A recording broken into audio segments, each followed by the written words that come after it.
अब हम क्वेश्चन जो है सोइल फिजिक्स के, हमने सोइल फिजिक्स कंप्लीट हो चुकी है, सोइल फिजिक्स के एमसीक्यूज सोल्व करते हैं। क्या आपको पढ़ा है उन्हीं में से क्वेश्चन आते हैं और कैसे किस टाइप से आपको क्वेश्चन देखने को मिलेंगे उसकी हम बात करते हैं। ठीक है,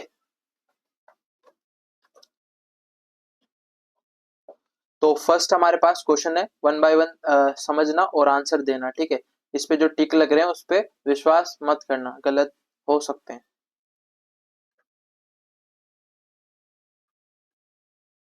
फर्स्ट आपके सामने क्वेश्चन है। ठीक है, फर्स्ट आपका क्वेश्चन, फर्स्ट आपके सामने क्वेश्चन है, hydrometer are usually calibrated by the manufacturer at. जो हाइड्रोमीटर है, जो हाइड्रोमीटर हम क्या करते हैं, वाटर की जो हमने बताया था वहां पे वाटर की डेंसिटी को मापने के लिए काम लेते हैं। तो उसका टेम्परेचर इसमें पूछा है कि उसको कैलिब्रेट कौन से टेम्परेचर पे करते हैं। तो ये थोड़ा सा हाई लेवल वाला क्वेश्चन है, आपको ये पूछा नहीं जाएगा, थोड़ा लेवल वाला है तो, बट आपको याद रखना है। तो इसका राइट आंसर होगा हमारे पास 20 डिग्री सेल्सियस जो टेम्परेचर है उस पे हम क्या करते हैं, जो हाइड्रोमीटर है उसको कैलिब्रेट करते हैं। अगर हम इसकी फ़ारेनहाइट में बात करें, 68 डिग्री फ़ारेनहाइट जो है इसकी ये है, और 20 डिग्री सेल्सियस पे दोनों एक ही बात है ना। और इस पे जो है हम हाइड्रोमीटर जो है उसको कैलिब्रेट करते हैं। देन उसके बाद नीचे चलते हैं, आपको पढ़ाया हुआ क्वेश्चन में से राइट आंसर बताना, इसका क्या आंसर राइट होगा। ठीक है, which one of the following is a permanent property. ठीक है, first option bulk density, second option soil texture, permeability, और आपका सोइल स्ट्रक्चर। जल्दी से बताओ राइट आंसर क्या होगा, जल्दी जल्दी बताओ। हेलो, क्या राइट आंसर होगा। मैं आशा करता हूं आपको ये आ रहे होंगे। इतना टाइम क्यों लग रहा है यार, पढ़े हुए क्वेश्चन है और इसमें तो कुछ दिमाग ही नहीं लगा ना। बल्क डेंसिटी में मैंने ऐसा कुछ बताया नहीं बताया, पर परमेबिलिटी में भी ऐसा कुछ नहीं बताया। सोइल स्ट्रक्चर तो परमानेंट है ही नहीं, ठीक है, ये चेंज होता रहता है। बचा क्या, सोइल स्ट्रक्चर। तो सोइल स्ट्रक्चर क्या होगा, सॉरी सोइल टेक्सचर क्या होगा, हमारा परमानेंट प्रॉपर्टी होगा। मैंने आपको बताया कि सोइल टेक्सचर जो है स्टैटिक प्रॉपर्टी है, मतलब कभी चेंज नहीं होती है। अगर अब हमें चेंज करना है तो क्या करना पड़ता है, मार्लिंग प्रोसेस अपनानी पड़ती है, जो कि हम जनरली करते नहीं है। दो टेक्सचर क्लासेस को मिला देंगे, उसको बोलते हैं मार्लिंग। ठीक है, तो टेक्सचर हमने क्या बताया, परमानेंट और स्टैटिक प्रॉपर्टी जो कभी चेंज नहीं होने वाली। ठीक है, सोइल टेक्सचर के बारे में मैंने क्या बताया था कि ये रिलेटिव प्रोपोर्शन है किसका, सैंड सिल्ट क्ले का, या फिर हम बात करें सोइल सेपरेट्स का। तो यही तो मैंने बताया था सोइल टेक्सचर में, इससे ज्यादा कुछ था ही नहीं। तो इतना जल्दी मत भूलो। Then next question, third question, sand silt clay are collectively called as. Sand silt clay are collectively called as. First option soil separates, soil fractions, fine earth, all of these. जल्दी से बताओ राइट आंसर क्या होगा। इसका मैंने आपको बताया कि सोइल सेपरेट्स को हम दूसरा क्या बोल रहे थे, सोइल पार्टिकल्स। ठीक है, पार्टिकल्स। सो सोइल फ्रैक्शन भी वही बात है, ठीक है, वहां पे लिख लेना। और सोइल सेपरेट्स भी वही बात है, ये सारे सोइल सेपरेट्स में भी आते हैं। और फाइन अर्थ को भी हम क्या बोल देते हैं, तो हमारा सारा ऑप्शन क्या होंगे, राइट होंगे। तो ऑल ऑफ अबव। ठीक है, उसके बाद देन नीचे चलते हैं, widely used dispersing agent in A mechanical analysis. जब हमने टेक्सचर एनालिसिस में बात करी थी, तो वहां पे हमने मैकेनिकल एनालिसिस में बात करी थी। ठीक है, अलग अलग मेथड्स को हम यूज में लेते थे। तो उससे पहले हमें क्या करना पड़ेगा, सोइल सैंपल तैयार करना पड़ेगा। तो उसमें हम डिस्पर्सिंग एजेंट के काम में ले रहे थे कुछ केमिकल्स को। ठीक है, हमने बहुत सारे केमिकल्स की बात करी थी, उन्हीं केमिकल्स में से आपको एक यहाँ पे ऑप्शन में दे रखा है, तो वो आपको बताना है। फर्स्ट ऑप्शन है sodium hexametaphosphate, sodium chloride, sodium carbonate, sodium bicarbonate. जल्दी से आंसर बताओ क्या राइट आंसर होगा।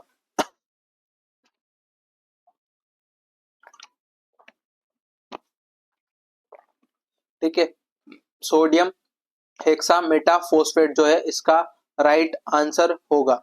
ठीक है, जो कि ऑर्गेनिमेटर को या फिर हम बोले डिस्पर्जिंग एजेंट का काम करता है। Then next question, fifth question, assumptions मतलब जो स्टोक्स लॉ को अजम्पशंस है वो क्या हमें कौन कौन से होते हैं वो यहाँ पे दे रखे हैं, तो उनमें से बताना राइट आंसर क्या होगा।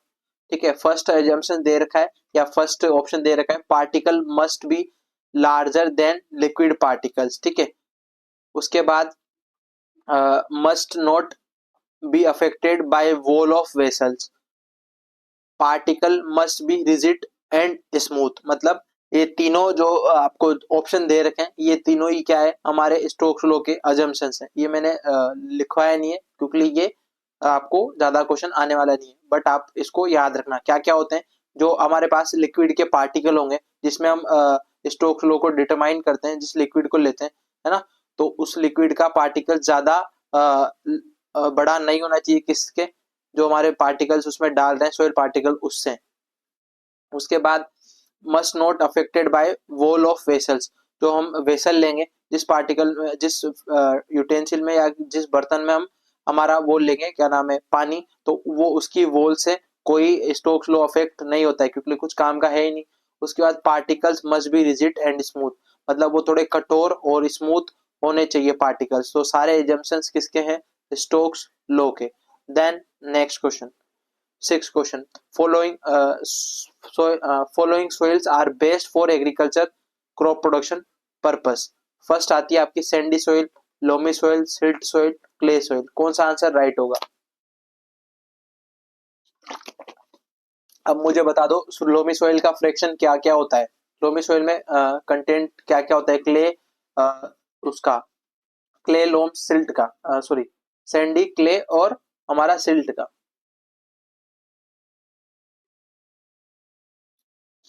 क्या मैंने ऐसा बताया था 40:40:20? क्या ऐसा बताया था? ठीक है, तो लोमी सोइल का क्या फ्रैक्शन होता है, ये होता है। ठीक है सब, क्या एनपी का कंटेंट तो कब बताया मैंने? ये तो से नहीं नहीं नहीं, ये एनपीके कहाँ से आ गया, यहाँ पे सोइल पढ़ रहे हैं ना अभी, तो फर्टिलाइजर कहाँ से ला रहे हो? सैंडी, सिल्ट और क्ले का जो मैंने प्रोपोर्शन बताया था वो है ये। ठीक है, कंफ्यूज मत हो, तुम्हारे एग्रोनॉमी और सोइल साइंस मिक्सअप हो गया। ये उसका रेशियो नहीं है, ये सैंड सिल्ट क्ले का प्रोपोर्शन है, जो कि हम क्वेश्चन भी आया है कि equal proportion of soil separates are present in which soils, तो वहां पे आपको लोमी सोइल्स लगा के आना है। भले ही इक्वल प्रोपोर्शन नहीं है फिर भी हमें ये एज्यूम करना पड़ता है कि इक्वल प्रोपोर्शन है, तो 40:40:20, तो इस तरीके से लोमी सोइल्स का ये रेशियो होता है। उसके बाद नेक्स्ट क्वेश्चन,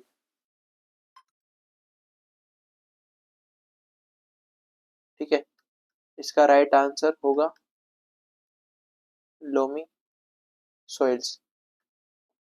उसके बाद देन नेक्स्ट बात करते हैं कि जो हमारा प्राइमरी पार्टिकल्स है वो कौन से हैं। तो प्राइमरी पार्टिकल्स और सेकेंडरी पार्टिकल्स मैंने वहां पे बताए थे कौन कौन से हैं। प्राइमरी पार्टिकल्स में से कौन कौन आता है, क्या इनमें से ऑप्शन सारे राइट होंगे या फिर एक राइट होगा, बताओ। प्राइमरी और सेकेंडरी पार्टिकल्स मैंने बताए थे, जल्दी से बता दो फटाफट क्या राइट आंसर होगा। क्या तीनों जो है क्या होंगे, हमारे प्राइमरी पार्टिकल्स होंगे। ठीक है, ऑल ऑफ दिस इसका राइट आंसर होगा। क्यों? क्योंकि जो है ये इनसे मिलके हमारे सोइल टेक्सचर जो है इन पे डिपेंड है। और जो सेकेंडरी पार्टिकल्स है, सेकेंडरी पार्टिकल्स कौन से, जो बाद में एग्रीगेशन से बनेंगे, जैसे क्लोड्स की बात करी थी हमने, ठीक है, उसके बाद पेड्स की बात करी थी, ठीक है, और कोहेरेंट को उसका क्या नाम है कॉन्क्रिएशन की बात करी थी। ठीक है, तो ये सब हमने वहां पे बात कर ली थी। ठीक है, उसके बाद देन नेक्स्ट हम चलते हैं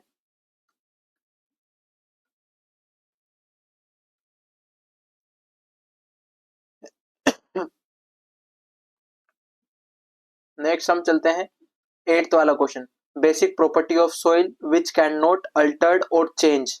basic property of the soil which can not altered और चेंज। अब इसका राइट आंसर क्या होगा बताना है। क्या सोइल स्ट्रक्चर होगा या पोरोसिटी होगा या बल्क डेंसिटी होगा या सोइल टेक्सचर होगा। अगर ये आंसर नहीं आया तो फिर डूब के कहीं ना कहीं चल जाना, ठीक है। फटाफट बता दो इसका आंसर कौन सा।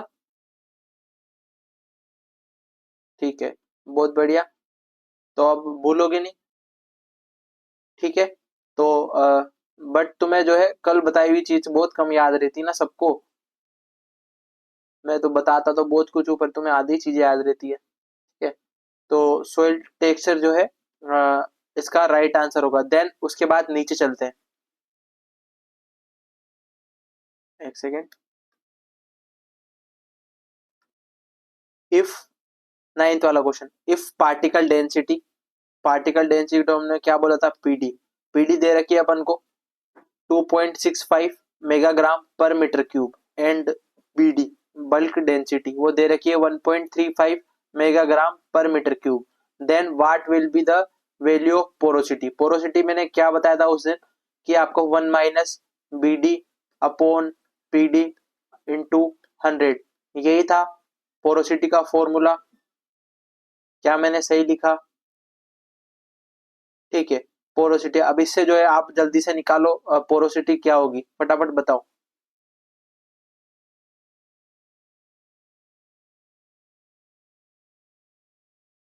निकाल के बताओ फटाफट, कॉपी पेन लो और निकाल के बताओ फटाफट। क्या आता है आपको निकालना?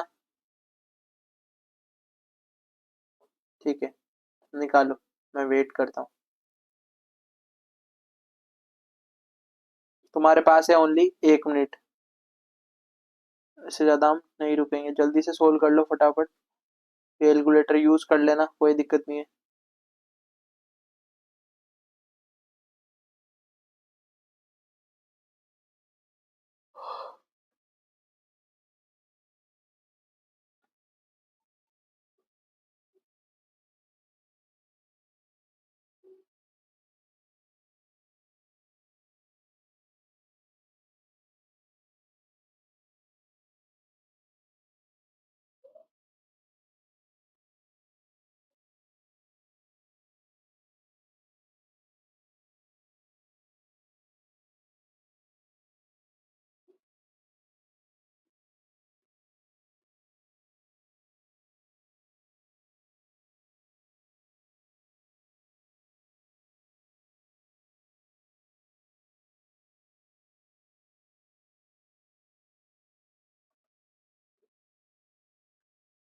ठीक है, बहुत बढ़िया।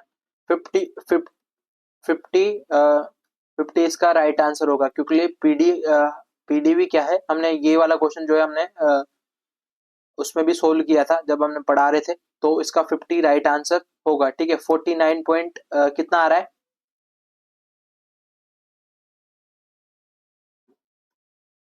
06%। तो हम इसको 40 काउंट कर सकते हैं, तो 50 काउंट कर सकते हैं। तो इसका राइट आंसर क्या होगा? 50 राइट आंसर होगा। एक सेकेंड रुकना।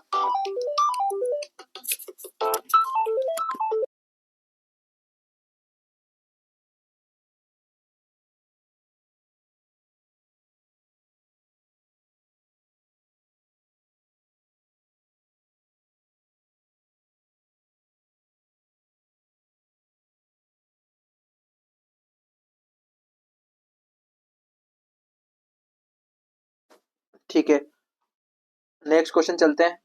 इसका राइट आंसर क्या होगा? 50%। उसके बाद नेक्स्ट क्वेश्चन, थोड़ा जल्दी जल्दी करते हैं। 50%। और अब 10th वाला क्वेश्चन है, ट्रू डेंसिटी किसे बोलते हैं। तो मैंने वहां पे भी बताया था आपको, बल्क डेंसिटी को हम ट्रू डेंसिटी नहीं बोलते हैं, ठीक है। उसके बाद apparent density specific apparent specific gravity किसको ही बोलते हैं, इसको ही बल्क डेंसिटी को भी बोलते हैं। सोइल कंपैक्टनेस, ये भी इसका राइट आंसर होगा। तो राइट आंसर क्या होगा? पार्टिकल डेंसिटी को हम क्या बोलते हैं? ट्रू डेंसिटी, क्योंकि इसमें पोर स्पेस जो है हम क्या करते हैं? इंक्लूड करते हैं। देन उसके बाद हम बात करते हैं बल्क डेंसिटी ऑफ ऑर्गेनिक या पिट सॉइल। ऑर्गेनिक या पिट सॉइल की मैंने आपको बताई थी कितनी होती है, 0.5 मेगाग्राम पर मीटर क्यूब, ठीक है, लिखा रखिए, देख लेना। उसके बाद नेक्स्ट क्वेश्चन है, when the organic matter content increase, जब हमारे सोइल में क्या बढ़ेगा? ऑर्गेनिक मैटर कंटेंट इंक्रीज होगा तो both bulk and particle density will be decrease but porosity will be. ठीक है, क्वेश्चन समझ में आया। जब हमारा ऑर्गेनिक मैटर सोइल में इंक्रीज होगा तो बल्क डेंसिटी और पार्टिकल डेंसिटी क्या होगी, डिक्रीज होगी, बट जो पोरोसिटी है वो क्या होगी, जल्दी से बताओ राइट आंसर है। तो कैसे इंक्रीज हुआ,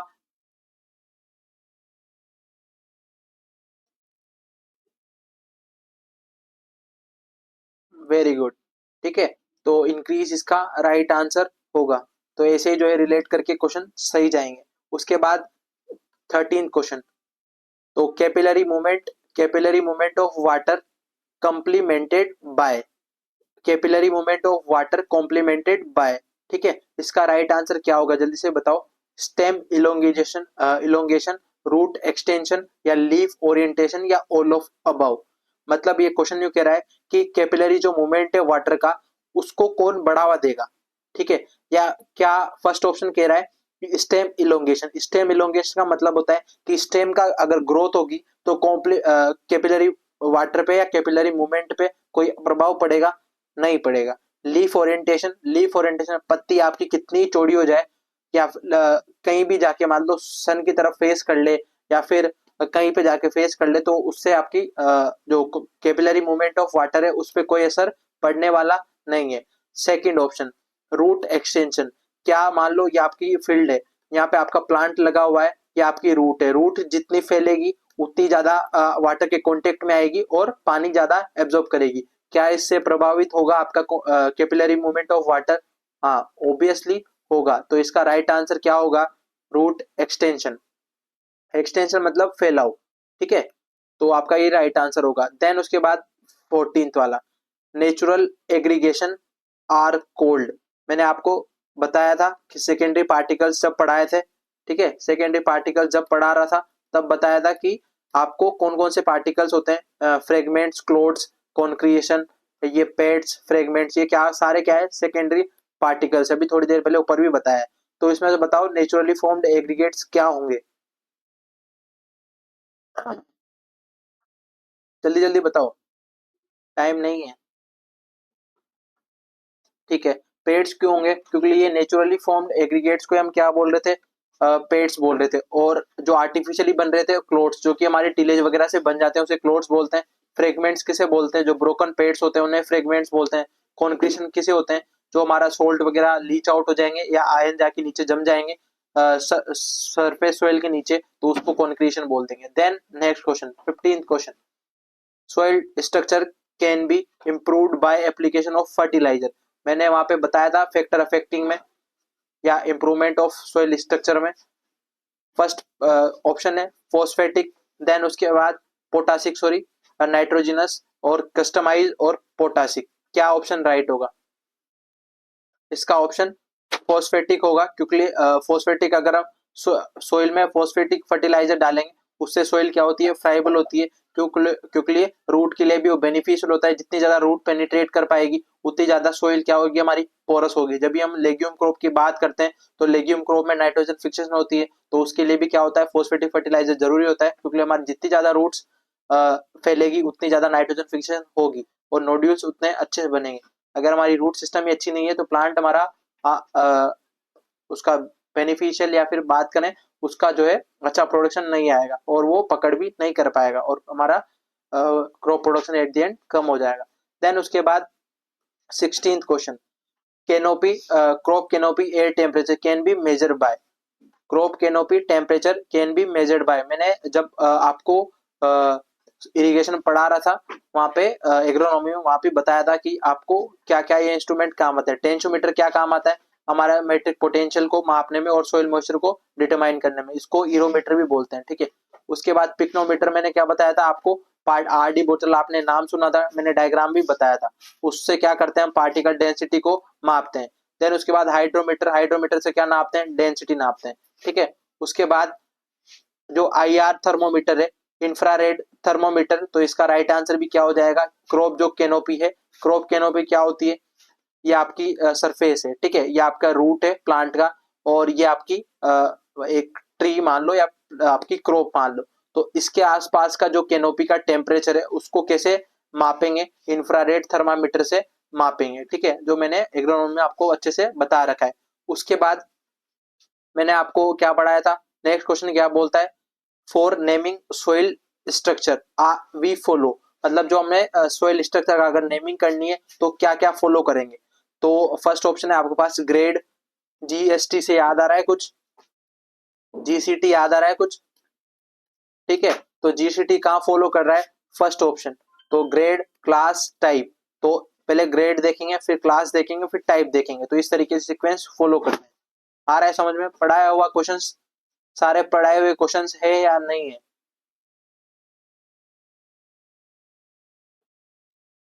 क्वेश्चन मतलब मिल,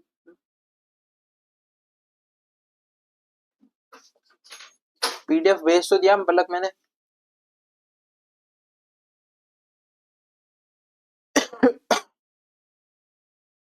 देन नेक्स्ट क्वेश्चन, जल्दी जल्दी करते हैं। 18 नंबर का question, the instrument which are use for the measuring photosynthetic active radiation.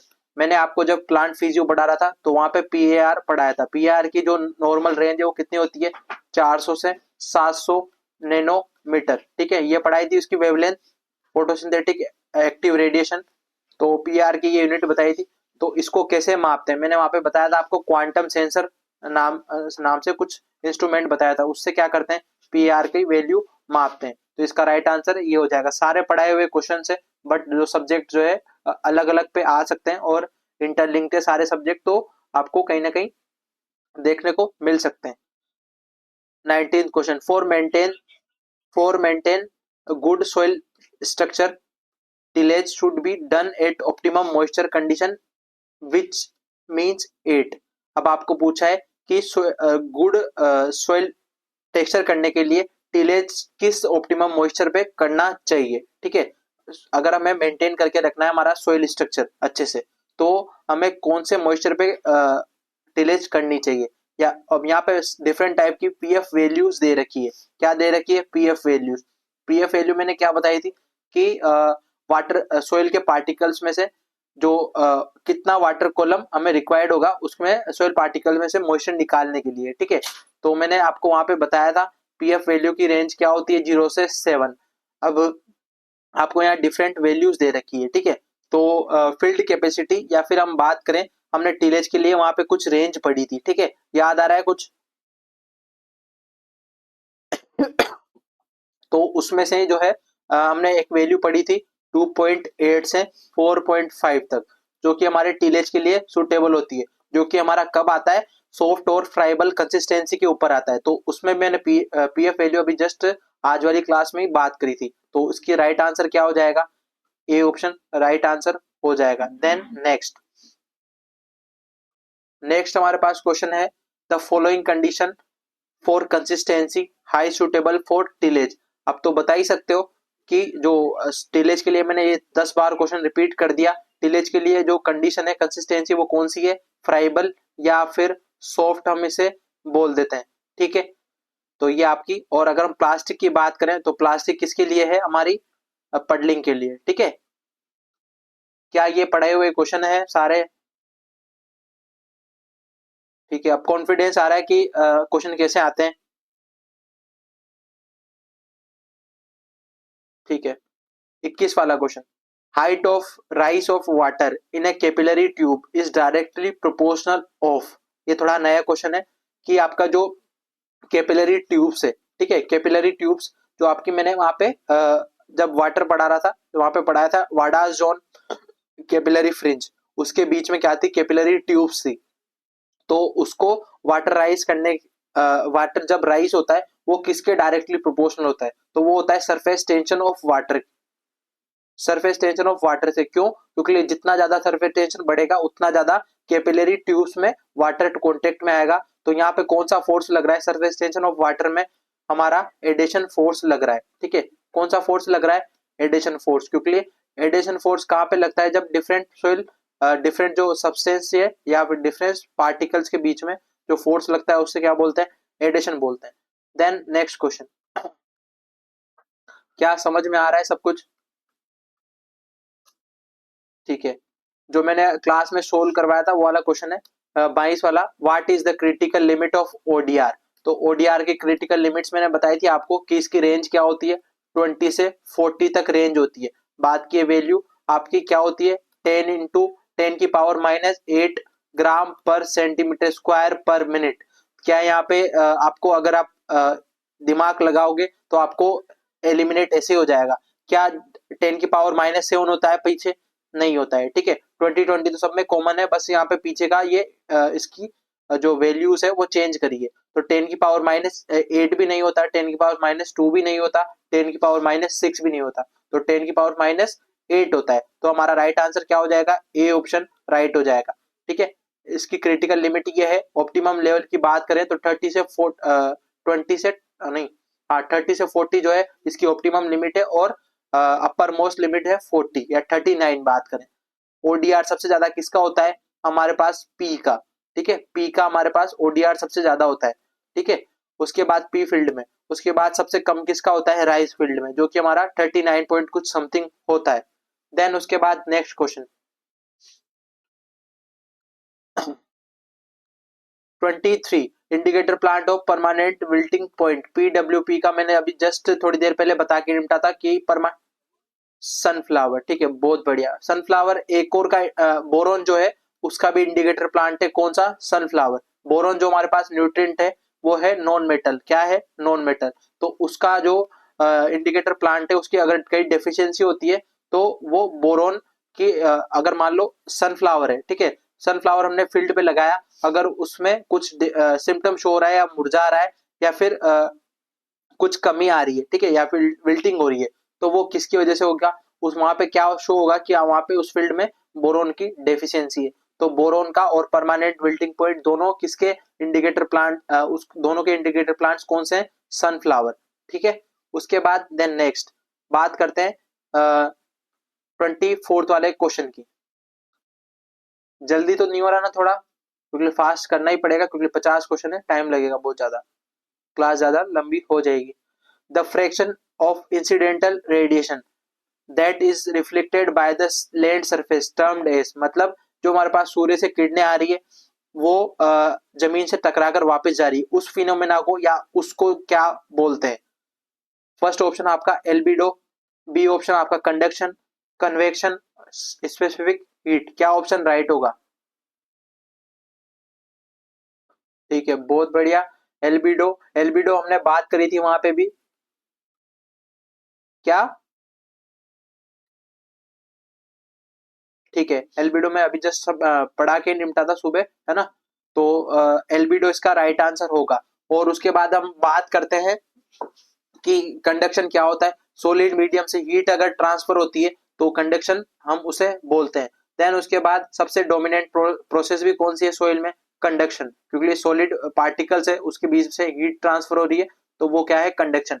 Convection क्या होती है, जो लिक्विड स्टेट से हीट ट्रांसफर होती है या गैस स्टेट से हीट ट्रांसफर होती है, तो उसको जो है हम कन्वेक्शन बोलते हैं। स्पेसिफिक हीट क्या होती है, हमने सुबह भी बात करी थी, कैलोरीज ग्राम पर सेंटीमीटर, डिग्री सेंटीग्रेड सॉरी, कि 1 ग्राम सब्सटेंस को अगर एक ग्राम सब्सटेंस का अगर हमें 1 डिग्री सेल्सियस टेम्परेचर राइज करना है तो कितनी कैलोरीज एनर्जी या कितनी एनर्जी रिक्वायरमेंट होगी, उसको क्या बोल देते हैं, स्पेसिफिक हीट बोल देते हैं। Then 25th question, 25th question क्या बोलता है, correct order of thermal conductivity. अभी जस्ट पढ़ा के निपटाऊं, थर्मल कंडक्टिविटी की क्या सीक्वेंस है, जल्दी से बता दो राइट आंसर क्या होगा। फर्स्ट ऑप्शन सैंड, लोम, क्ले, पिट, सैंड, क्ले, पिट, लोम। देन ये सारे डिसेंडिंग ऑर्डर में चल रहा है, पिट, क्ले, सैंड, लोम, लोम, सैंड, पिट, क्ले। क्या ऑप्शन राइट होगा, क्या मैंने वहां पे, क्या, पिट्स, पिट मैंने बात करी थी वहां पे ऑर्गेनिक सोइल्स, जब पढ़ा रहा था मैं, ऑर्गेनिक सोइल्स पढ़ा रहा था वहां पे बात करी थी कि जिसमें 20% से ज्यादा ऑर्गेनिक मैटर कंटेंट होता है उसको हम ऑर्गेनिक सोइल्स बोलते हैं। ऑर्गेनिक सोइल्स कौन कौन सी होती है, पिट और मक सोइल्स को क्या बोलते हैं, ऑर्गेनिक सोइल्स। ठीक है, आ गया समझ में। पिट क्या होती है, ब्लैक कलर की सोइल्स होती है जिसमें एसिडिक नेचर की जनरली आपको देखने को मिलेगी। ठीक है, उसके बाद इसका राइट आंसर होगा हमारे पास फर्स्ट ऑप्शन। क्यों? क्योंकि मैंने वहां पे थर्मल कंडक्टिविटी का एक सीक्वेंस आपको बताया था।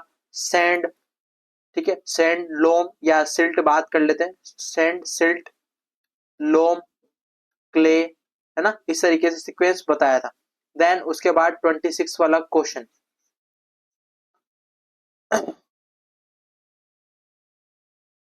अब मुझे दोनों एक एक क्वेश्चन समझाना क्या कहना चाहते हैं, क्योंकि तुम्हें भी अगर समझ में आ रहे हैं क्वेश्चन पढ़ के तो बहुत अच्छा है, अगर नहीं आ रहे तो फिर दिक्कत है, ठीक है। श्वेता पढ़ के बताओ क्वेश्चन क्या कह रहा है 26 वाला।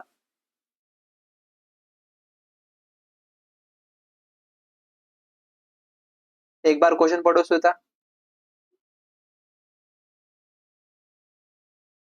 हेलो, क्वेश्चन पढ़ो 26 वाला।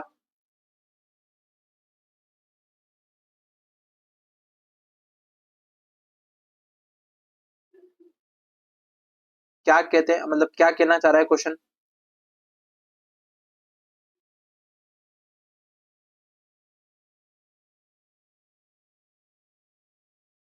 क्या मैंने ऐसी चीज कोई कहीं पढ़ाई है?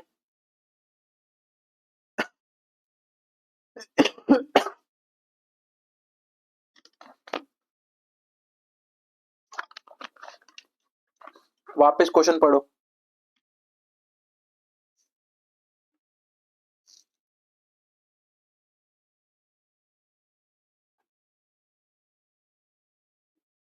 नहीं, इसका कहने का क्वेश्चन का ये मतलब है कि क्वांटिटी ऑफ हीट कितनी रिक्वायरमेंट है कोई भी स्टेट को चेंज करने के लिए। जैसे मान लो हमारे पास सोलिड सॉलिड जो है स्टेट है, ठीक है, उसको हमें लिक्विड में चेंज करना है, तो उसके लिए कितनी हीट रिक्वायरमेंट होगी बिना किसी टेम्परेचर को छेड़खानी करे।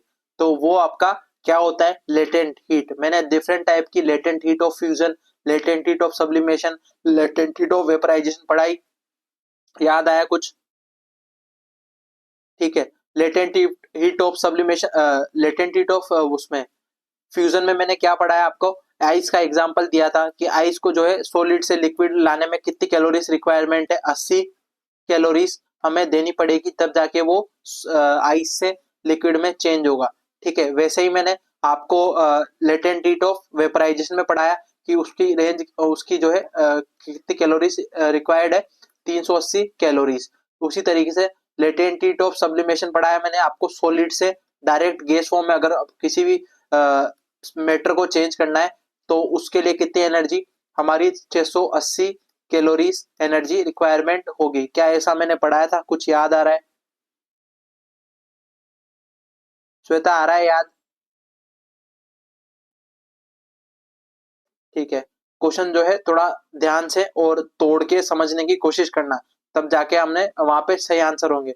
आपका सीयूटी में हिंदी में क्वेश्चंस आएंगे, है ना, तो बट आप वहां पे चूज करना पड़ता है आपको, तो वहां पे चूज करने के लिए हिंदी, हिंदी इंग्लिश दोनों, बोथ का ऑप्शन आता है मेरे हिसाब से, है ना, दोनों रहता है। तो दोनों में श्वेता दिक्कत हो तो पढ़ लेना एक बार, ठीक है, जैसे तुम्हें सुटेबल लगे। मुझे लगता है अब तुम्हें इंग्लिश में दिक्कत नहीं होती होगी, ठीक है, इंग्लिश में दिक्कत नहीं होती होगी और आपको इजीली समझ में आ जाता होगा। क्वेश्चन को थोड़ा तोड़ के और वर्ड को समझने की कोशिश करना, ठीक है। जितना पढ़ाया उसी लैंग्वेज में आपको वहां पे आने वाला है, ज्यादा घुमा फिरा के देते नहीं है।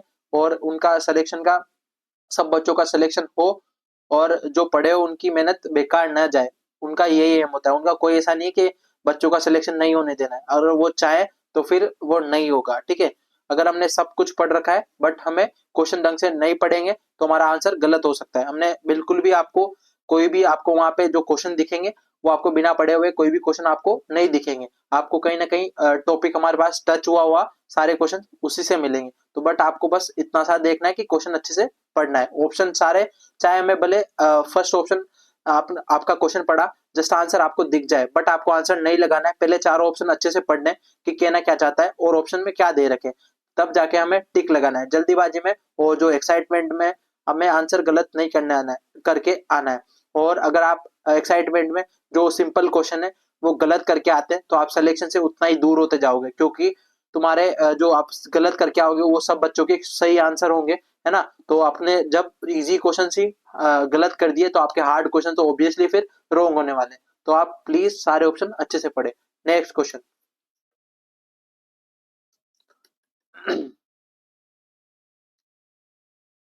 ठीक है, नेक्स्ट हमारा क्वेश्चन क्या बोलता है, बहुत easy question. In the structure of water, water का स्ट्रक्चर में हमने सुबह पढ़ा, टू हाइड्रोजन बॉन्ड या atom, two hydrogen atom are separated each other by angle, मतलब जो हमारा हमने पढ़ा था H2O, ठीक है, हाइड्रोजन ऑक्सीजन हाइड्रोजन, ये हमारा एक एंगल बन रहा था, एंगल कितने डिग्री का बन रहा था, फटाफट बता दो।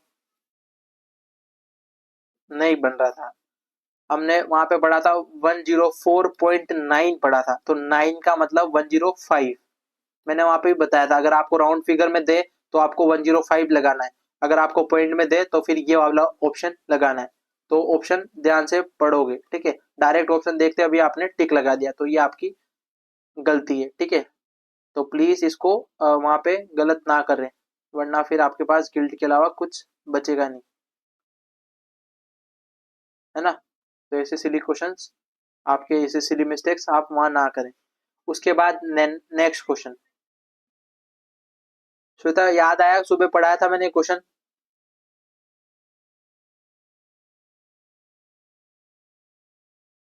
ठीक है, 28 वाला question, the water held so tenaciously moisture absorbed from the atmosphere form thin film present in non-liquid form and not available for plant। Question को वापस समझाता हूं, हमारे पास एक वाटर है, ठीक है, वो हमारे पास सोइल पार्टिकल्स के बीच में या एटमॉस्फेयर में, एटमॉस्फेयर से एब्जॉर्ब हुआ किसमें, सोइल में, और वो सोइल पार्टिकल्स के एक थिन फॉर्म, जैसे मान लो ये सोइल पार्टिकल्स है, इसके चारों ओर एक थिन फिल्म बना लेता है, मतलब छोटी सी जो पतली सी परत बना लेता है, और वो वाटर क्या है, अनअवेलेबल है, किसके लिए, प्लांट के लिए, वो कौन सा वाटर होता है, फर्स्ट ऑप्शन आपके लिए, अभी ऑप्शन पढ़ो पूरे, gravitational water, capillary water, unavailable water और हाइग्रोस्कोपिक वाटर, कौन सा आंसर राइट होगा।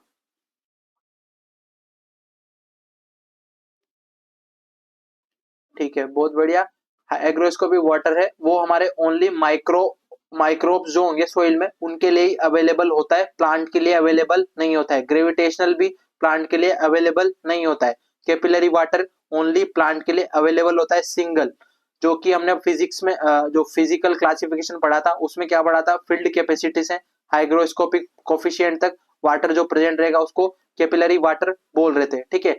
अगर हम अवेलेबल वाटर की बात करें जो कि हमने बायोलॉजिकल क्लासिफिकेशन में पढ़ा था, वो क्या पढ़ा था, फील्ड कैपेसिटी से जो हमारा परमानेंट विल्टिंग पॉइंट है उसके बीच में जो वाटर है उसको हम क्या बोल रहे थे, अवेलेबल वाटर, ये दोनों क्लासिफिकेशन के बेसिस पे मैंने आपको बता दिया।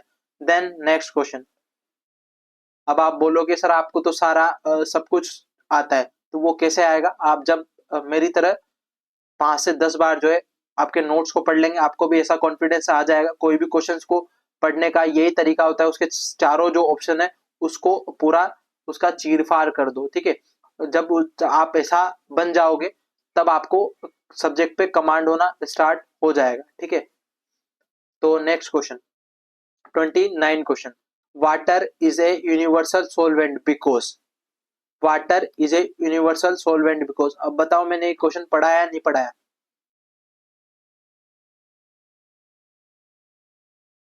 कोई तो बोलो कि नहीं पढ़ाया, कुछ तो बोलो, सब कुछ पढ़ा हुआ यार है, बोलो। ठीक है, तो आंसर बता दो अब। फर्स्ट ऑप्शन है आपके पास मोर स्पेसिफिक हीट, क्या इसकी वजह से वाटर यूनिवर्सल सोलवेंट होता है, या आपके पास दूसरा ऑप्शन है मोर विस्कोसिटी, या फिर मोर डाइलेक्ट्रिक कांस्टेंट, मोर वाटर, मोर वेपर प्रेशर, क्या आंसर राइट होगा।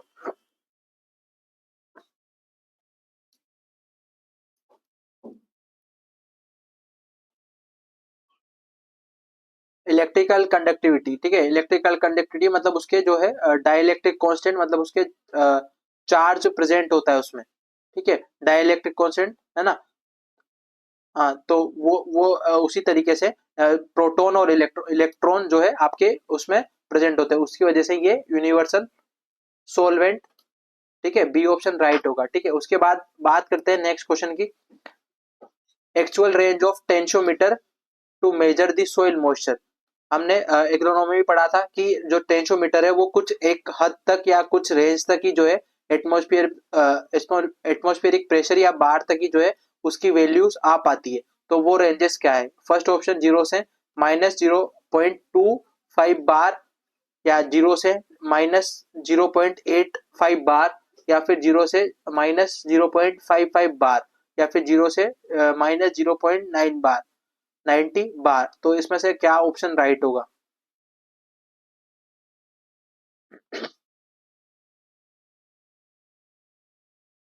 ठीक है, बी ऑप्शन इसका राइट होगा। ठीक है, मैंने वहां पे भी बताया था। और टेंशोमीटर को हम सैंडी सॉइल में यूज लेते हैं। ठीक है, सैंडी सॉइल में यूज शायद नहीं कर सकते। एक सेकंड में देखता हूँ, मुझे थोड़ा डाउट है टेंशोमीटर का। एक सेकंड रुकना। सोइल वाटर पढ़ा था हमने इससे पहले। हाँ, ओनली जो टेंशोमीटर है वो हम किस में लेते हैं? सैंडी सॉइल में यूज लेते हैं। ठीक है, आप ये याद रखना। उसके बाद देन नेक्स्ट 31st, इन न्यूट्रॉन प्रोब मेथड, जो कि हमने इनडायरेक्ट मेथड पढ़ा था। ठीक है, इनडायरेक्ट मेथड पढ़ा था हमने, न्यूट्रॉन प्रोब मेथड। ठीक है, न्यूट्रॉन प्रोब मेथड, हाँ इनडायरेक्टली पढ़ा था। मैं क्यों कंफ्यूज हो रहा हूँ ज्यादा? अब तो मैं पढ़ा के मैं ज्यादा कंफ्यूज हो रहा हूँ। न्यूट्रॉन प्रोब वाला आपका किस में था? हाँ, इनडायरेक्ट में ही था। ठीक है, जो न्यूट्रॉन प्रोब मेथड है मॉइस्चर डिटर्मिनेशन का, वो किस में? उसमें जो गैस डिटेक्टर लेते हैं उसमें क्या यूज में लेते हैं? क्या एम्ब्रेशियम लेते हैं, क्या CS-137 लेते हैं, या बेरिलियम लेते हैं, या BF3 लेते हैं? तो इसमें आप याद रखना, मैंने एग्रोनॉमी में बता रखा था न्यूट्रॉन प्रोब में दो केमिकल्स, दो जो ये BF3 जो है केमिकल्स, या फिर हम बात करें एलिमेंट्स का यूज करते हैं BF3 का। और एक और होता है, आई थिंक मुझे दिमाग से स्किप हो रहा है, दो हम इसमें यूज लेते हैं। एक सेकेंड, BF3, और हम लेते हैं एक CG-137। ठीक है, एम्ब्रेशियम, हम जो दो न्यूट्रॉन और गामा रेडिएशन के लिए दो सोर्सेज और डिटेक्टर का यूज करते हैं। तो उसमें से एक है BF3 और दूसरा डिटेक्टर है सोडियम आयोडाइड। ठीक है, उसके बाद हम बात करते हैं नेक्स्ट। नेक्स्ट हमारे पास क्वेश्चन है the surface tension of water at 20 degree Celsius. Surface tension मैंने आपको जब प्रॉपर्टीज पढ़ा रहा था वहां पे बताया था आपको सरफेस टेंशन ऑफ वाटर। क्या फर्स्ट ऑप्शन आपको राइट दिख रहा है? 72.7 डाइंस पर सेंटीमीटर। ठीक है, यही बताया था। उसके बाद then next, saturated flow follows. कौन से आपका सीक्वेंस में सेचुरेशन फ्लो सेचुरेशन फ्लो आपको देखने को मिलता है? तो सैंडी, लोमी, क्ले। तो इसमें आपको सेचुरेशन फ्लो, या हम बात करें थर्मल कंडक्टिविटी, आपको किसमें ज्यादा देखने को मिलती है? आपको इन तीनों टेक्सचर में सीक्वेंस वाइज इसी सीक्वेंस में आपको देखने को मिलता है। उसके बाद हम बात करते हैं अनसेचुरेटेड फ्लो फोलोस। तो आपको क्ले में जो है अनसेचुरेटेड फ्लो जो है कम देखने को मिलेगा। उसके बाद ज्यादा देखने को मिलेगा। उसके बाद लोमी सोइल्स में ज्यादा, फिर कम, फिर उसके बाद सैंडी सोइल में सबसे कम। उसके बाद देन नेक्स्ट बात करते हैं, आपको ये थोड़ा डिफरेंट क्वेश्चन है, ये हम जब वो पढ़ेंगे ऑर्डर्स जब आपको मैं बता दूंगा। ठीक है, देन नेक्स्ट चलते हैं। आपके पास जो है नेक्स्ट क्वेश्चन है, मैंने सब कुछ पढ़ा रखा है। ठीक है, अब यहाँ पे दे रखा है सोइल क्रस्टिंग से क्वेश्चन है, which one of the following soil texture is highly susceptible for crusting. मैंने वहां पे बताया था आपको कि सबसे ज्यादा जो है कौन सा टेक्सचर हाईली ससेप्टेबल है। तो मैंने ये सीक्वेंस आपको वहां पे बताई थी। ठीक है, सिल्ट, क्ले, लोम। उसके बाद बात करते हैं 38 question, the salt tolerant mechanism in barley. तो आप ये जब हम एसिडिक सोइल्स पढ़ेंगे या साल्ट अफेक्टेड सोइल्स पढ़ेंगे तब मैं वहां पे आपको एक्सप्लेन कर दूंगा। यहाँ पे बस आप याद रखो कि बार्ले में एक एक्सक्लूजन मैकेनिज्म होता है, जिससे क्या होता है जो सारे सोल्ट है उसको रिमूव करने का काम करता है। ठीक है, एक मैकेनिज्म होता है एक्सक्लूजन, उससे हमारे जो सोल्ट है वो रिमूव हो जाते हैं। उससे मैकेनिज्म, उसको टॉलरेंस मैकेनिज्म वहां पे शो होता है। उसके बाद 39 question, the salt tolerant mechanism in sugar beet. उसमें ओस्मो रेगुलेशन होता है। ठीक है, ओस्मो रेगुलेशन एक प्रोसेस होती है जिससे शुगर बीट में सोल्ट टॉलरेंस मैकेनिज्म वहां पे शो होता है। उसके बाद इन फोटोसिंथेसिस, फोटोसिंथेसिस में जो इलेक्ट्रॉन डोनर है वो कौन है, क्या CO2 N2O और ऑक्सीजन और वाटर। तो वाटर जो है दो भागों में टूटता है, हाइड्रोजन प्लस ऑक्सीजन। तो उसमें क्या हो रहा था आपका, जो इलेक्ट्रॉन है वो कहाँ से फुलफिल हो रहा था आपका, हाइड्रोजन से, ठीक है, H2O से, वाटर से, ठीक है, वो स्प्लिटिंग होके। उसके बाद ये आपका क्वेश्चन बड़ा हुआ नहीं है। हाँ, नेक्स्ट क्वेश्चन 42 वाला देख, the moisture content at which soil ceases to stick any others object is called. मैंने वहां पे आपको पढ़ाया था, जब सोइल में ऐसी कंडीशन आ जाए कि सोइल सीज हो जाए, मतलब उसमें अनेबल हो जाए कौन किससे, स्टिकी से, तो कोई भी सब्सटेंस से या अदर ऑब्जेक्ट से चिपकने से, तो उसको चिपकने से मतलब उसके लिए एलिजिबल हो जाए या फिर एबल हो जाए, तो उसको क्या बोलते हैं, स्टिकी पॉइंट बोलते हैं, ठीक है। उसके बाद नेक्स्ट क्वेश्चन, ठीक है, ये सारे मैंने क्वेश्चंस आपको पढ़ा रखे हैं। जैसे विस्कोसिटी ऑफ वाटर मैंने बता रखा है आपको 0.0089 पॉइस, ठीक है। उसी तरीके से आपको डिफ्यूजन कोफिशिएंट ऑफ सॉइल, ये आपको वहां पे मैंने वैल्यूज दे रखी है, वहां पे आप देख लेना। उसके बाद ये आपको पढ़ा हुआ नहीं है, the volume of pore space filled with air when the soil is under tension of 50 millibar is cold. तो आप इसको डायरेक्ट याद कर लो, एयर कैपेसिटी और नॉन कैपिलरी पोरोसिटी उसको बोलते हैं, ठीक है। जब आपके क्या होंगे 50% जो जो पोर्स स्पेस है वो किससे फिल हो जाएंगे, एयर से फिल हो जाएंगे। तो आपका जो 50% बचेगा किसके लिए बचेगा, वाटर के लिए, ठीक है। तो हमने पढ़ा था कि 1:1 रेशियो होता है किसका, मैक्रो और माइक्रो पोर्स का। देन नेक्स्ट और लास्ट हमारे पास पेज है क्वेश्चंस का, आपको यहाँ पे दे रखा है the amount of water will be entered into homogeneous soil profile per unit area of the soil surface per unit time। मैंने वहां पे बताया था आपको सेंटीमीटर स्क्वायर पर सेकंड, मतलब एक सेकंड के अंदर कितना सेंटीमीटर आपका पानी नीचे जा पाता है, उसको क्या बोलते हैं, इनफिल्ट्रेशन रेट बोलते हैं, ठीक है। उसके बाद हम बात करते हैं downward flux of water below the minimum root zone, है ना। आपका downward flux of water below the maximum root zone, जो आपका मैक्सिमम रूट जोन है, जैसे मान लो 30 में बात करूं, 30 सेंटीमीटर, ठीक है, 30 सेंटीमीटर की अगर मैं बात करूं तो वहां तक की हमारी रूट जा पाती है। तो 30 सेंटीमीटर के बाद आप अगर नीचे तक वाटर जा रहा है तो उसको हम बोलेंगे डीप परकोलेशन। क्या बोलेंगे, डीप परकोलेशन, जो कि अभी PhD का एग्जाम हुआ था उसमें भी क्वेश्चन आया था पिछले साल वाले में, ठीक है, एग्रोनॉमी वाला। देन उसके बाद 48 question, in following soil classification followed by India. जो सोइल का क्लासिफिकेशन है वो इंडिया कौन सा फॉलो करता है, United state department of agriculture, ठीक है, उसका हम सोइल का क्लासिफिकेशन जो है मेंशन करते हैं। देन उसके बाद 49th जो ये इस्टेब्लिशमेंट डेट ऑफ इसरो, जो इसरो है हमारा उसके इस्टेब्लिशमेंट डेट क्या है, 15 अगस्त 1969। देन उसके बाद last but not least question है हमारा, the relationship between the soil water content and metric potential. जो सोइल मॉइस्चर मैंने बताया था आपको, सोइल में वाटर कंटेंट है और जो मेट्रिक पोटेंशियल है, उन दोनों के बीच में जो कर्व बन रहा था उसको क्या बोल रहे थे हम, हाई स्ट्रेसिस बोल रहे थे। मतलब आपकी जब सोइल ड्राई हो रही थी फिर सूख रही थी तो अलग अलग टाइप के जो है आपको SMC कर्व बन रहे थे, सोइल मॉइस्चर कर्व बन रहे थे, तो उसको क्या बोला था हमने, हाई स्ट्रेसिस। तो वो ही आपको यहाँ पे दे रखा है। क्या सब पढ़े हुए क्वेश्चंस थे बताओ, ठीक है। तो अब सेटिस्फाई हो कि आप सही पढ़ रहे